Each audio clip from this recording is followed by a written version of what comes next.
ഒരു പ്രേക്ഷകൻ പറയുന്നു, എന്താണ് ഉമ്മൻചാണ്ടിയെക്കുറിച്ച് പറഞ്ഞതെന്ന് പറയുന്നു. ഇനി ഉമ്മൻചാണ്ടിയെക്കുറിച്ച് ഒരു വാക്ക് പോലും സൂചിപ്പിച്ചിരുന്നില്ല. ഒരു സുഹൃത്ത് സോഷ്യൽ മീഡിയയിൽ അയച്ചു തന്ന ഒരു പോസ്റ്റായിരുന്നു അത്.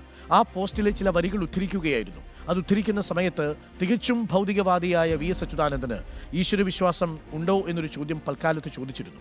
അന്ന് VS അതിന് കൃത്യമായ മറുപടിയും പറഞ്ഞു. അമ്മയും അച്ഛനെയും നഷ്ടപ്പെട്ട ഒരു അനാഥ ബാല്യത്തിലാണ് പിന്നീട് ഈശ്വരനെ വിളിച്ചിട്ട് കാര്യമില്ലല്ലോ എന്ന് തോന്നിയത് എന്ന് പറഞ്ഞ ഒരു VS ഉണ്ടായിരുന്നു. തികഞ്ഞ ഭൗതികവാദിയായിരുന്ന VS ചുടുകാട്ടിലിരിഞ്ഞമരുമ്പോൾ VSന് വേണ്ടി ഏതെങ്കിലും ക്ഷേത്രങ്ങളോ പള്ളികളോ ഉണ്ടാകില്ല എന്നതാണ് യാഥാർത്ഥ്യം. പക്ഷേ VS ജീവിച്ചിരുന്നപ്പോഴാണ് VS എന്ന് പറയുന്ന ജനകീയനായ നേതാവിനെ നമ്മൾ ഹൃദയത്തിലെടുത്തത്.